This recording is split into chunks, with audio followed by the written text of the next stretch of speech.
Buonasera a tutti ed ecco qui vi presento lo chef Carmelo Bastiano. Si introdurrà lui stesso.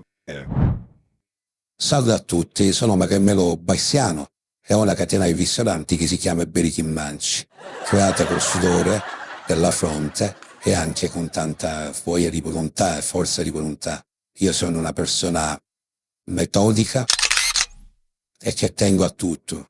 Questo è il primo che ho creato. Durante la sua carriera qual è stato il culmine? Cioè cos'è che l'ha fatto diventare uno dei chef più apprezzati nel mondo?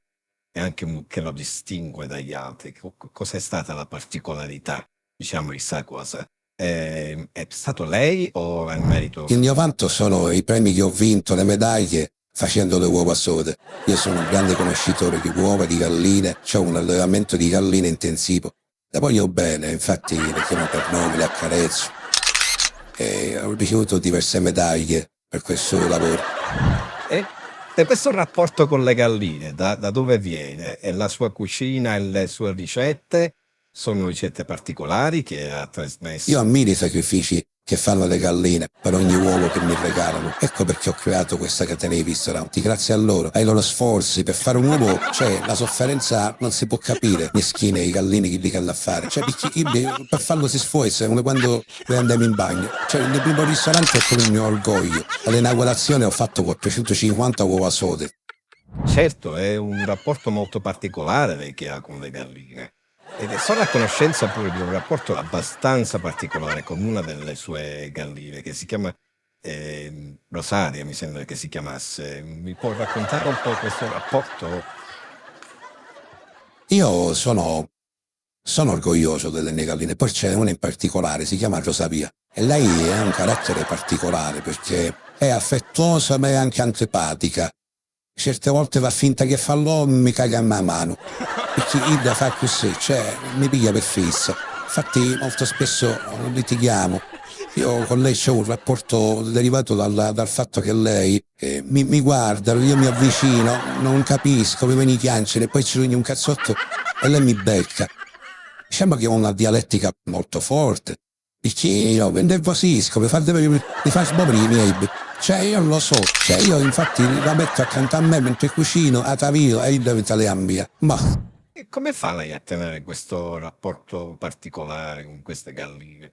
Se è una cosa un po' al di fuori, è un po' un carattere fra tutte le galline. e un giorno ne potte più. E pigliavo, ci scippavo un quadro e mi ha mangiato. Perché non lo so, mi fece arrabbiare. Perché io mentre stavo cucinando una semplice cotoletta, il che rideva in continuazione.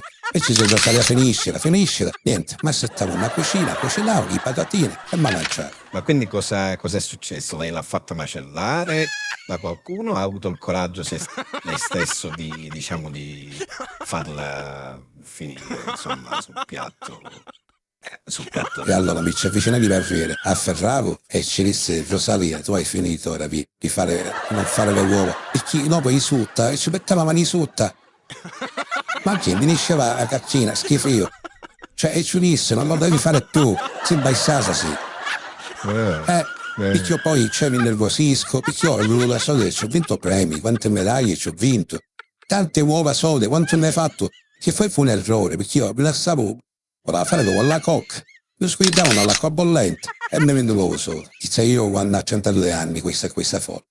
Il suo allevamento dall'inizio adesso è cresciuto e come si è sviluppato negli anni? Le galline si sono moltiplicate, sono diventate tante. Cioè, cos'è successo? Oggi ho un allevamento di galline selezionate, siamo come le mie figlie. Ne ho 12. Però queste 12, vedi, io quando sono contento quando è nato il pulcino, il primo pulcino. Però queste 12 io le chiamo ognuna per nome, appunto, e le lascio ristorare all'aria aperta. Ah, ottimo, quindi è bello grande. Quindi è un rapporto quasi umano che avete con le vostre galline. Quindi uno sposalizio fra l'essere umano e la gallina. Da qui nasce anche il ristorante, il successo del proprio ristorante. Certo. La sera gli racconto le favole, mi metto mi metto a raccontare le favole. Hansel e Gretel, Cappuccetto Rosso, la gallina dalle uova d'oro, l'uovo è meglio della gallina, chi è nato prima l'uovo, tutto l'anno lo aspettano, Pasqua c'è la festa, perché a Pasqua nato facevo una festa incredibile al ristorante. Questa è tutta la mia vita, diciamo.